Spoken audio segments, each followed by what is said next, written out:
1년 만에 3000% 성장을 할 수 있을까요? 그것도 경쟁 상대가 세계적인 브랜드다? 가능합니다. 저희가 증거를 보여드리겠습니다.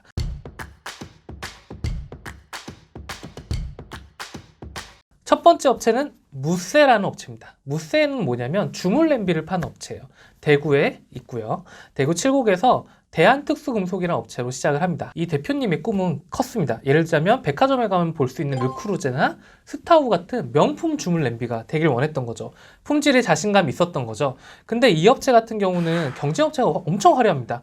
일단 100년 전통의 백화점 전용관 면세점에 다 있는 업체랑 대구에 있는 작은 업체가 승부를 할 수 있을까요? 그래서 이 업체는 정면 승부보다는 틈새 전략을 노립니다. 어떻게 노릴까요?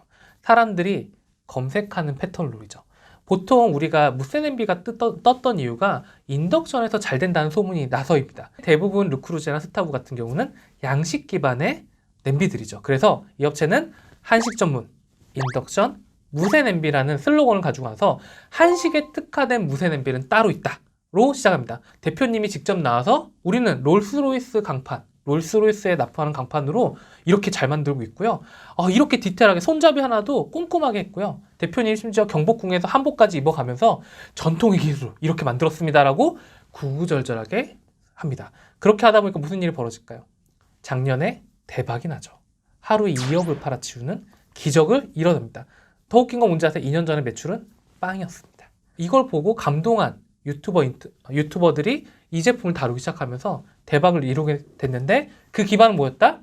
철저한 구구절절한 브랜드 컨텐츠였다는 거죠. 두 번째 업체입니다. 메이크업을 좋아하시는 분들이라면 알 수 있는 업체가 있어요. 피카소 브러쉬라는 업체입니다. 피카소 브러쉬는 1990년대부터 소산 퍼시픽이라는 업체가 전문가용 메이크업 브러쉬를 합니다. 특징은 뭐냐면 비쌉니다. 메이크업 브러쉬 하나에 10만 원 가까이 하죠. 근데 이 업체의 경쟁 상대는 누구였을까요? 시세이도나 맥 같은 아주 유명한 브랜드였어요. 그래서 원래는 처음에는 그냥 외국 사이트처럼 깔끔하고 심플하게 만들면 될 거라고 생각을 했죠. 하지만 오산이었습니다. 왜? 사람들은 맥을 많이 할까요? 피카소 브러쉬를 많이 할까요? 노출도의 싸움에서 철저하게 밀릴 수밖에 없고 심지어 그들보다 더 비쌉니다. 그래서 이 업체는 어떻게 했을까요? 이 업체는 브랜드 컨텐츠로 상단 메뉴를 다 채웁니다. 어떻게 채우냐면 메뉴들을 걷어내고 왜 피카소일까요? 피카소는 청담동 1번지 아티스트의 선택과 사랑. 우린 1990년대부터 라인업을 다 공개를 하질 않나? 그리고 스타 아티스트들의 인터뷰를 고의적으로 만들어냅니다. 피카소 브러쉬를 검색한 고객들에게 이 제품은 정말 리스펙트하구나라는 인식을 줍니다. 이 업체 1년 만에 3000% 성장합니다. 지금 어디 있을까요? 청담거리에 그럴싸한 사옥을 한 개 짓고 메이크업 브러쉬의 가장 황태자 같은 업체가 됐습니다. 세 번째 업체 바로 밤부베베입니다. 밤부베베는 트렌드 편에서 잠깐 나왔지만 이 밤부베베 경쟁 상대 어딜까요? 하기스, 아가방. 이름만 들어도 다 알 업체죠. 이런 업체랑 싸워서 아기용품을 팔아야 되는 업체입니다. 그러다 보니까 어떤 일을 해야 될까? 규모를 어필하면 될까요? 아가방보다 커요? 세계적인 글로벌 그룹이 하기스보다 커요? 아니죠. 훨씬 디테일하게 들어갑니다. 어떻게 하냐면 무기 엄마라고 시작합니다. 무기를 위해 만든 청기적이었어요. 무기를 위해 만든 대나무 섬유로 만든 아기용품이었어요. 하고 우리 제품은요 화려하거나 싼 제품이 아니에요. 어떤 제품이냐? 마음으로 보는 제품입니다. 이런 식으로 얘기를 들어가서 엄마들의 디테일함을 공략을 합니다. 그렇게 브랜드 컨텐츠로 밤부웹의 연구실을 꽉꽉 채웠거든요. 그 결과가 어떻게 되느냐? 프리미엄 유기농 브랜드에서는 단연 탑으로 트렌드를 달리죠. 고객들이 이런 얘기는 아가방에서 찾을 수 없고 하기스에서 찾을 수 없기 때문이에요. 그래서 브랜드일수록 더 디테일하고 구구절절하게 들어간 게 전략일 수도 있습니다.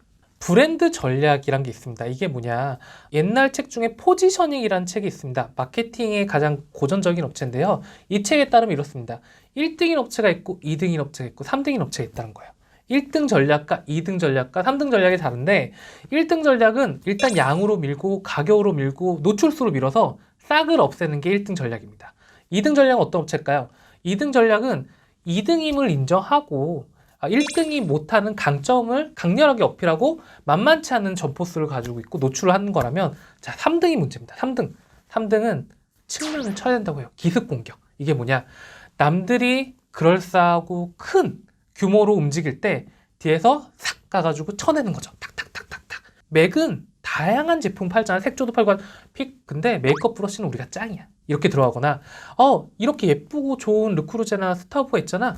하지만 한식 전문은 우리가 짱이야. 이런 식으로 해서 급 기퉁이를 잘라내서 이 기퉁이만으로도 충분한 매출 올리는 게 바로 포지셔닝 전략이고요. 그래서 싸움엔 법칙이 있다. 그래서 그런 싸움을 성공한 업체들은 1년 만에 3000% 이상의 성장을 이루는 것이 바로 마케팅 컨텐츠 전략입니다. 제가 당부시키고 싶은 말이 있습니다. 이런 마케팅 컨텐츠 전략을 쓰는 업체들은 가장 중요한 게 뭘까요? 바로 일관성입니다.